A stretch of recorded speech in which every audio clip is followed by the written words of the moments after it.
ইন্না আ'তাইনাকাল কাউসার, ওগো নবীজি আমি আপনাকে হাউজে কাউসার দান করেছি। কেন আমি আল্লাহ রাব্বুল আলামিন আপনাকে হাউজে কাউসার দান করেছি শুনেন।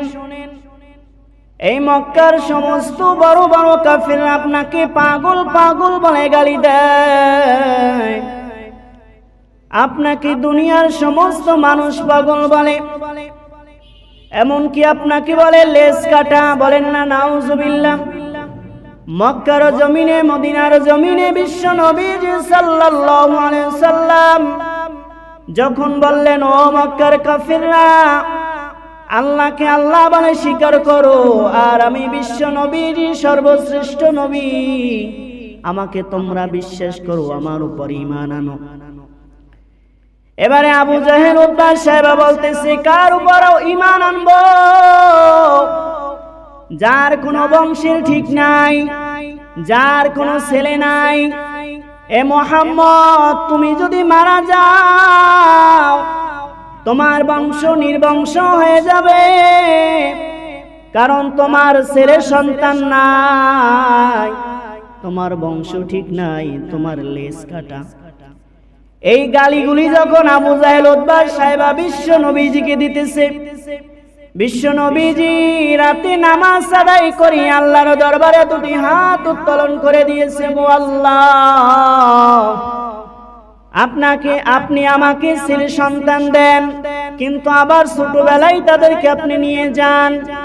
এটা কাফের বেঈমান মুশরিক আমাকে বলতেছে নির্বংশ, আমার লেজ কাটা, আমি মারা যাওয়ার পরে দুনিয়ায় নাকি আমার কোনো বংশ থাকবে না।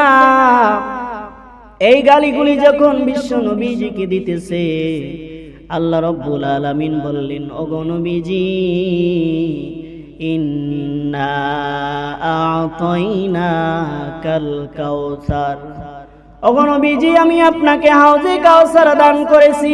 ইতিপূর্বে কোন নবীকে দেওয়া হয় না, এমনকি পৃথিবীর জমিনে যত উম্মত আছে হাজার হাজার উম্মত কিয়ামতের ময়দানে থাকবে, ওই সমস্ত উম্মতের কিয়ামতের ময়দানে যে হাউজে কাউসারের পানি থাকবে, ওই হাউজে কাউসারের মালিক আমি আপনাকে বানাই দিয়েছি। এরপরে বলতেছেন ফাসাল্লি লিরাব্বিকা ওয়ানহার, ওগো নবীজি আপনি নামাজ আদায় করবেন, কুরবানি করবেন আমি আল্লাহ তাআলার জন্য। ইন্না শানিআকা হুয়াল আবতার, ওগো নবীজি আপনাকে ওরা নির্বংশ বলতেছে, না না আপনি নির্বংশ নয়, কিয়ামত পর্যন্ত আপনার বংশ এত পরিমাণে বৃদ্ধি হবে, কিয়ামতের ময়দানে দেখা যাবে সমস্ত নবীদের হাজার হাজার উম্মত, ওই হাজার হাজার উম্মতের চাইতেও আপনার উম্মত হবে অনেক বেশি। ইয়া রাসূলুল্লাহ, ইয়া হাবিবাল্লাহ, দুনিয়ার কাফির আপনাকে কাফির বলে, আপনাকে পাগল বলে, আপনাকে জাদুকর বলে। ইয়া রাসূলুল্লাহ, ইয়া হাবিবাল্লাহ, আপনি পাগল নয়। আল্লাহ রাব্বুল আলামিন বলতেছেন আপনি পাগল নয়, কিন্তু কিয়ামত পর্যন্ত এমন এমন কিছু আপনার বংশধর থাকবে, এমন এমন কিছু আপনার উম্মত থাকবে আপনাকে পাগলের চাইতেও বেশি ভালোবাসবে। সুবহানাল্লাহ। এই জন্য বিশ্ব নবীজি সাল্লাল্লাহু আলাইহি ওয়াসাল্লাম বলেছেন লা ইউমিনু আহাদুকুম হাত্তা আকুনা আহাব্বা ইলাইহি মিন ওয়ালিদিহি ওয়া ওয়ালাদিহি ওয়ান নাসি আজমাইন। বিশ্ব নবীজি বলেছেন আমার সাহাবীরা শোনো, ততক্ষণ পর্যন্ত তোমরা পরিপূর্ণ ঈমানদার হতে পারবা না, মুমিন হতে পারবা না। সাহাবীরা জিজ্ঞাসা করে ইয়া রাসূলুল্লাহ, কতক্ষণ পর্যন্ত আমরা ঈমানদার হতে পারবো না? এবার নবীজি বলতেছেন হাত্তা আকুনা আহাব্বা ইলাইহি মিন ওয়ালিদিহি ওয়া ওয়ালাদিহি ওয়ান নাসি আজমাইন। যতক্ষণ পর্যন্ত তোমার মায়ের চাইতে, যতক্ষণ পর্যন্ত তোমার বাবার চাইতে, তোমার সন্তানের চাইতে, তোমার ছেলে মেয়ে, তোমার ধন সম্পদের চাইতে আমি বিশ্ব নবীজিকে বেশি পরিমাণে ভালো না বাসবা, ততক্ষণ পর্যন্ত তোমরা পরিপূর্ণ ঈমানদার হতে পারবা না।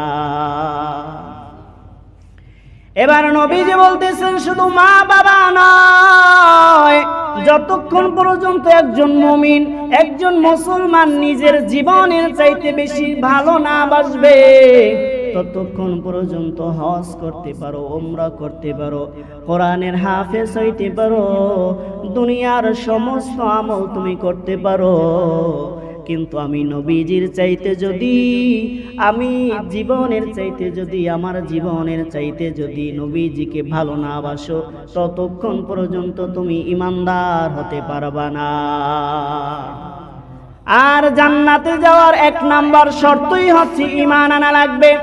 লা ইলাহা ইল্লাল্লাহ, আল্লাহর উপরে বিশ্বাস আনা লাগবে। মুহাম্মাদুর রাসূলুল্লাহ, মুহাম্মাদুর রাসূলুল্লাহ সাল্লাল্লাহু আলাইহি ওয়াসাল্লামের উপরে ঈমান আনা লাগবে, তাহলে একজন মানুষ জান্নাতে যাইতে পারবে। যদি ঈমানটা পাকাপোক্ত থাকে, যদি নেক আমল নাও থাকে, তারপরেও কিয়ামতের ময়দানে বিশ্বনবীজি আপনাকে একটু জান্নাতে নেওয়ার জন্য হাজার হাজার বাহানা আল্লাহ তাআলার কাছে পেশ করবে। সুবহানাল্লাহ। এবার আপনি আমি জিজ্ঞাসা করতে পারি, নবীজি আমাদের জন্য কি করেছেন অথবা করবেন, যার কারণে বিশ্ব নবীজিকে নিজের জীবনের চাইতেও বেশি ভালোবাসা লাগবে? ঠিক না বলেন? এরকম প্রশ্ন অনেকেই আমরা করতে পারি, বিশ্ব নবীজি আমাদের জন্য কি করবে, কেন আমরা তাকে আমার জীবনের চাইতেও বেশি ভালোবাসবো, আমার মায়ের চাইতেও বেশি ভালোবাসবো, বাবার চাইতেও বেশি ভালোবাসবো, নিজের জীবনের চাইতেও বেশি ভালোবাসবো কেন? এবার বিশ্বনবীজি সাল্লাল্লাহু আলাইহি সাল্লাম সাহাবীদেরকে বলতেছেন, ও সাহাবীরা শোনো, কেনই বা আমাকে বিশ্বনবীজিকে ভালোবাসবা? শোনো, তিনটা কারণে আমি বিশ্বনবীজিকে তোমাদের জীবনের চাইতেও তোমরা বেশি ভালোবাসবা। বলেন না সুবহানাল্লাহ। এবার সাহাবীরা বলতেছেন, ইয়া রাসূলুল্লাহ, কি সেই তিনটা কারণ আমাদের কি বলেন? কোন তিনটা কারণের জন্য আপনাকে জীবনের চাইতেও বেশি ভালোবাসা লাগবে? এবার বিশ্বনবীজি সাল্লাল্লাহু আলাইহি সাল্লাম বলতেছেন, আমি তোমাদের জীবনের জন্য এমন তিনটা উপকার করব, যে উপকার তোমার মা করবে না, তোমার বাবা করবে না, এমনকি তোমার জীবন, তোমার আত্মাও তোমার জন্য করবে না। সুবহানাল্লাহ। এবার তিনটা জিনিসের এক নাম্বার জিনিস বিশ্বনবীজি সাল্লাল্লাহু আলাইহি ওয়াসাল্লাম বলতেছেন, ও আমার সাহাবীরা শোনো, ইন্না আতাইনাকাল কাউসার, আমি বিশ্বনবীজিকে আল্লাহ রাব্বুল আলামিন হাউজে কাউসার দান করেছে। এটা দুনিয়ার কোনো পানি নয়, এটা দুনিয়ার কোনো দুধের পানিও নয়, এটা কোনো ঝর্ণার পানিও নয়, যেই পানিটা থাকবে দুধের চাইতেও সাদা। এই দুনিয়ায় যত মিষ্টি আছে, যত ধরনের আরামদায়ক জিনিস আছে, ওই আরামদায়ক জিনিসের চাইতে ওইটা ভালো লাগবে। নবীজি বলতেছেন, কিয়ামতের ময়দান এমন হবে তোমরা জানো। আল্লাহ রাব্বুল আলামিন পবিত্র কালামুল্লাহ শরীফে বলতেছেন, ফি ইয়াউমিন কানা মিকদারুহু 50 আলফা সানা। আল্লাহ রাব্বুল আলামিন বলতেছেন, কিয়ামতের ময়দানটা হবে 50,000 বছরের। দুনিয়ার মানুষ যখন কিয়ামতের ময়দানে উঠবে, কারো হাঁটু পর্যন্ত ঘাম থাকবে, কারো মাথা পর্যন্ত ঘাম, কেউ আবার ঘামের ভিতরে হাঁটার কাটতে থাকবে, সাঁতার কাটতে থাকবে। আল্লাহ রাব্বুল আলামিন কিয়ামতের ময়দানে সূর্যকে ডাক দিয়ে বলবেন, সূর্য, আমি আল্লাহ রাব্বুল আলামিন তোমাকে দুনিয়া বনি আদমের খাদিম হিসেবে পাঠাইছিলাম। দুনিয়ার বনি আদম আমার বান্দার খিদমতের জন্য তোমাকে পাঠাইছিলাম। তোমার আলো পাইয়া, তোমার কিরণ পাইয়া আমার বান্দা আমাকে স্মরণ করে নাই, আমার ইবাদত বندگی করে নাই। ওরে সূর্য, আজকে তোমার যত তাপ আছে রে, তোমার যত শক্তি আছে, সূর্যটা এখন বর্তমানে আমাদের দিকে ফেরানো নয়, সূর্যটা আসমানের দিকে ফেরানো। সূর্যের ভিতরে 12 কি 13টা ছিদ্র আছে, শুধুমাত্র একটা ছিদ্র আমাদের দিকে ফেরানো। তাও আবার ওই একটা ছিদ্রের উপর দৈনিক হাজার হাজার ফেরেশতারা রহমতের পানি ঢালতে থাকে। তারপরে চৈত্র মাসের গরম, এত গরম সহ্য করা যায় না, হাজার হাজার মাইল নিচে আমরা মানুষ রৌদ্রের তাপ সহ্য করতে পারি না। কিন্তু কিয়ামতের ময়দানে আল্লাহ রাব্বুল আলামিন 1 বিঘাত মাথার উপরে আইনা দিবে সূর্য, আর ওই 12টা 13টা সব ছিদ্র গুলে খুলে দেওয়া হবে। একজন ফেরেশতাও মনের বলে ওই সূর্যের উপর পানি ঢালবে না। আর আল্লাহ বলবেন, এ সূর্য, তোর যত তাপ আছে সব তাপ আজকে নাফরমানের উপর ছেড়ে দে।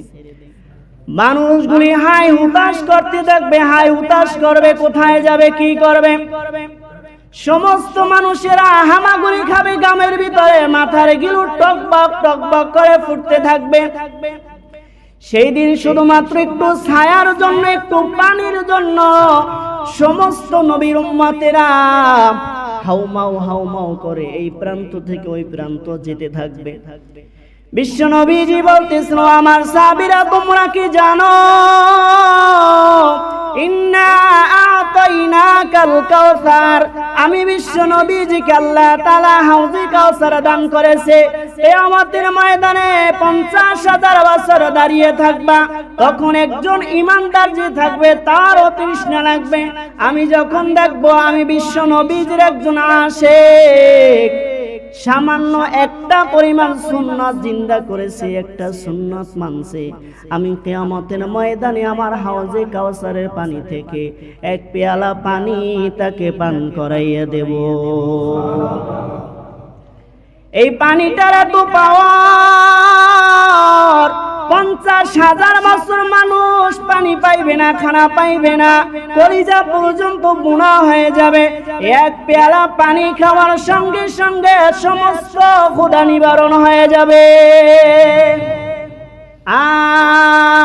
আর ওই 50,000 বছরের ভিতরে আর কোনো তৃষ্ণাও লাগবে না, ক্ষুধাও লাগবে না, আর ওই সূর্যের তাপ মাথার উপরও আসতে পারবে না। এই গেল 1 নাম্বার কারণ। এই একটা কারণের জন্য, এটা যদি আপনি যুক্তি তর্ক দেন, আপনার মা এটা করবে না, আপনার বাবা এটা করবে না, আপনার আমার মা বাবা কি করবে শুনেন, আল্লাহ তাও কোরআনে পাকে বলে দিয়েছেন।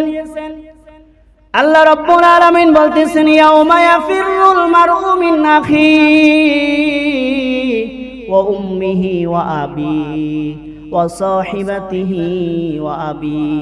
কিয়ামতের ময়দানে আপনি যখন উঠবেন 50,000 বছর লাগবে হিসাব করতে, বিচার শুরু হইতে।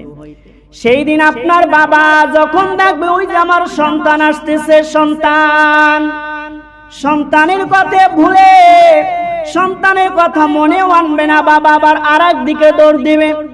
সন্তান বাবা বাবা বলে চিল্লাবে, কিন্তু বাবা অস্বীকার করবে, আমার দুনিয়াতে কোনো সন্তান ছিল না। দুনিয়ার মানুষ অনেক সময় আমরা বলে থাকি কিয়ামতের ময়দানে কেউ কাউকে চিনবে না, এটা বলি না, অনেকে বলেন। কিন্তু না না না, এই আয়াতের দিকে যদি আপনি তাকান, আল্লাহ বলতেছেন কিয়ামতের ময়দানে বাবা সন্তানকে দেখবে, মা মেয়েকে দেখবে, সমস্ত আত্মীয় স্বজনকে দেখবে, চিনবে, ওই যে আমার বাবা, ওই যে আমার সন্তান। কিন্তু কিয়ামতের ময়দানের ভয়াবহতা দেখে পরিচয় দিতে চাইবে না। নাউজুবিল্লাহ বলেন। আল্লাহ রাব্বুল আলামিনের পয়গম্বর বিশ্ব নবীজি বলতেছেন, উম্মত, যেটা তোমার বাবা করবে না, তোমার জীবনও সেদিন করবে না, সেই দিন আমি 1 পেয়ালা পানি তোমাদের জন্য দিয়ে দিব। এই গেল 1 নাম্বার কারণ। এবার 2 নম্বরে বলতেছেন, ও আমার সাহাবীরা শোনো, 2 নম্বরে যে কারণের জন্য আমাকে তোমরা বেশি পরিমাণে ভালোবাসবা, মার চাইতেও বাবার চাইতেও দুনিয়ার সমস্ত মানুষের চাইতে আমি বিশ্ব নবীজিকে ভালোবাসবা।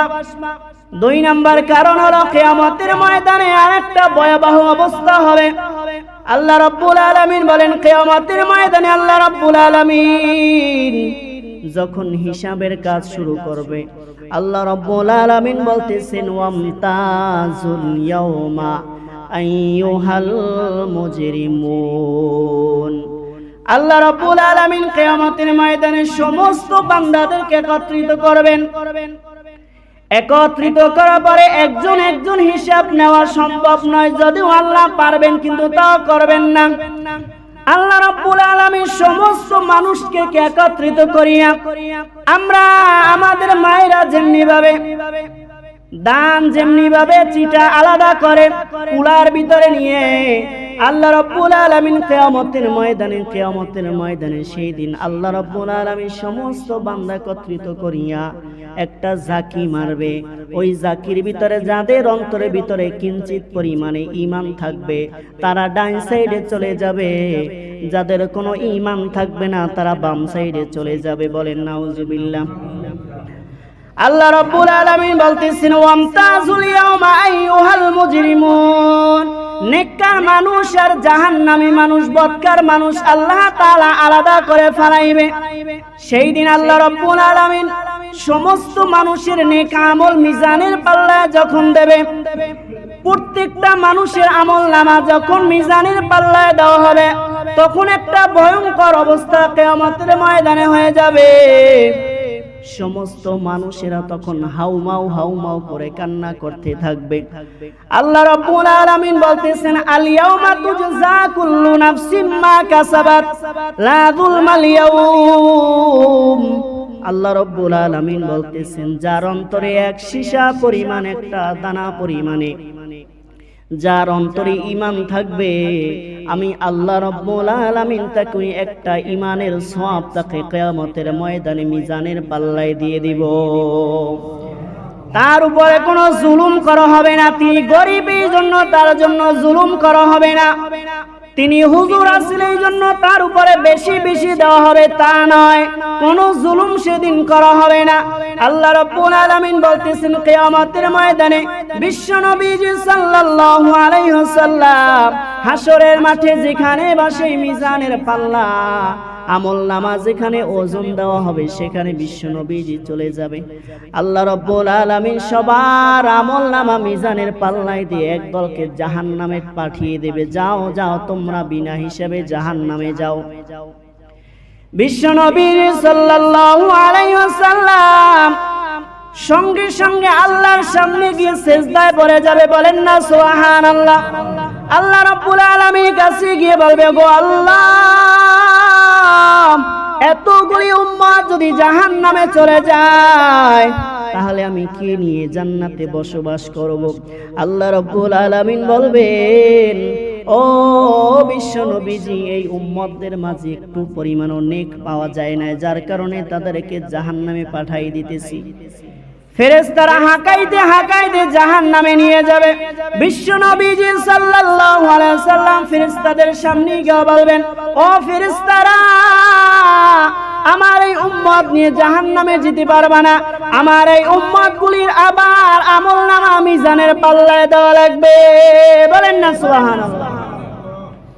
একবার আমলনামা বিশ্ব নবীজি সাল্লাল্লাহু আলাইহি ওয়াসাল্লাম আমলনামা মিজানের পাল্লায় দিয়েছে। যখন জাহান্নামে নিয়ে যাইতেছে, বিশ্ব নবীজি আল্লাহর কাছে আবদার করবে আরেকবার মিজানের পাল্লায় তাদের আমলনামাকে দেওয়া হবে। ও ফেরেশতারা, তাড়াতাড়ি আবার মিজানের পাল্লার আয়োজন করো। এবার আবারও দেখবে ওই বান্দাগুলির আমলনামা নাই, আমল নাই, সব গুনাহের কাজ। বিশ্ব নবীজি সাল্লাল্লাহু আলাইহি ওয়াসাল্লাম ফেরেশতাদেরকে বলবেন ও ফেরেশতারা দাঁড়াও, আমার কাছে এমন কিছু জিনিস আছে, এমন কিছু আমল আছে, এই গুনাহগার উম্মতগুলির এমন কিছু জিনিস আমার কাছে আছে, এই জিনিসগুলি আমি তাদের নেকির পাল্লায় রাখতে চাই। ফেরেশতারা বলবেন ইয়া রাসূলুল্লাহ, ইয়া হাবিবাল্লাহ। আল্লাহ রাব্বুল আলামিন বলবেন ইয়া রাসূলুল্লাহ, ইয়া হাবিবাল্লাহ, কি এমন জিনিস আপনি তাদের আমলনামায় রাখবেন, কি আপনি রাখতে চান? এবার বিশ্ব নবীজি সাল্লাল্লাহু আলাইহি ওয়াসাল্লাম তার খুদির থেকে, তার ঝুলির থেকে ছোট একটা আমল তাদের যখন মিজানের পাল্লায়, নেকির পাল্লায় দেওয়া হবে, সঙ্গে সঙ্গে আমল নামার পালা ভারী হয়ে যাবে। সমস্ত ফেরেশতারা অবাক হয়ে তাকিয়ে থাকবে। আল্লাহ তো জানেই গোপনের খবর, ঠিক কিনা বলেন? আল্লাহ তারপরেও জিজ্ঞাসা করবেন, কি এমন রাখলেন যার কারণে আমলের পাল্লা ভারী হয়ে গেল? এবার বিশ্বনবী সাল্লাল্লাহু আলাইহি সাল্লাম বলবেন, দুনিয়ার জমিনে আমার এমন এমন কিছু উম্মত ছিল যারা আমি নবীজির নাম শোনা মাত্রই তারা বলতো সাল্লাল্লাহু আলাইহি ওয়াসাল্লাম। এই যে দরুদ শরীফ পাঠ করেছে অথবা নামাজের পরে যখন আমার উম্মতেরা মোনাজাত ধরতো, মোনাজাতের ভিতরে যখন বলতো যত সওয়াব আপনি দান করেছেন নূর নবীজির রওজা মুবারকে পৌঁছায় দেন, ওই সওয়াবটা আমি খালি হাতে দেই নাই, ওইটা আমি আল্লাহ আপনার কাছে জমা দেই নাই, ওইটা আমার উম্মতের জন্য আমার নিজের কাছে রাইখা দিছি। এই যে নবীজির দুরুদের আমলটা অথবা আপনি যে নবীজির উপর সালাম পৌঁছাইলেন, এই সালামটা কিয়ামতের ময়দানে আপনার আমল নামায় দেওয়া হবে। আমল নামায় দেওয়ার সঙ্গে সঙ্গে আপনার আমল নামা ভারী হয়ে যাবে আর আপনি জান্নাতে চলে যাবেন। এই গেল 2 নাম্বার কারণ। এই 2 নাম্বার কারণের ভিতরে দুটাই প্রমাণ হয় মা বাবার চাইতে, দুনিয়ার সমস্ত মানুষের চাইতে বিশ্ব নবীজিকে বেশি ভালোবাসা লাগবে, ঠিক কিনা বলেন? 3 নাম্বার কারণ, কিয়ামতের ময়দানে একটা ভয়াবহ অবস্থা হবে। আল্লাহ রাব্বুল আলামিন বলেন, সমস্ত মানুষের আমলনামা মিজানের পাল্লায় দেওয়া হয়ে গেল। এবার মানুষগুলি জান্নাতে যাবে কিভাবে? জান্নাতে যাওয়ার জন্য আল্লাহ রাব্বুল আলামিন একটা ব্রিজের আয়োজন করেছেন, যে ব্রিজের নাম হলো পুল সিরাত, ঠিক না বলেন? এমন দুনিয়ার কোনো মানুষ নাই, কোনো ইমানদার নাই যারা এই পুল সিরাত পার না হতে পারবে, ঠিক কিনা বলেন? সবারই পুল সিরাত পার হওয়া লাগবে। আপনি যত বড় ইমানদার হন, আপনি যদি জান্নাতে যাইতে চান এই পুল সিরাত পার হয়ে তারপর আপনি জান্নাতে যাওয়া লাগবে। নবীজি হাদিসের ভিতরে বর্ণনা করেছেন পুল সিরাতটা হবে এমন, চুলের চাইতেও চিকন হবে, হীরার চাইতেও ধারালো হবে। নবীজি বলতেছেন, আমার সাহাবীরা শোনো, কিয়ামতের ময়দানে 1000 উম্মতের ভিতরে 999 জন ওই পুল সিরাত থেকে জাহান্নামে পড়ে যাবে, আর 1000 এর ভিতর একজন মানুষ জান্নাতে যাবে। সুবহানাল্লাহ। তারপরেও দেখেন আমরা কত হতভাগ্য। দেখেন 1000 মানুষের ভিতরে একটা মাত্র মানুষ জান্নাতে যাবে, 999 জন তারা জাহান্নামে পড়ে যাবে। বিশ্ব নবীজি বলতেছেন, আমার সাহাবীরা শোনো, আমি বিশ্ব নবীজি সাল্লাল্লাহু আলাইহি ওয়াসাল্লাম কিয়ামতের ময়দানে যখন দেখবো আমার একটা উম্মত যার ভিতরে কিঞ্চিত পরিমাণে ঈমান আছে, আমি বিশ্ব নবীজির একটা সুন্নাত আমল করেছি, আমি ওই উম্মতকে আমার হাত ধরে ধরে পুল সিরাতের ওপার নিয়ে চলে যাব।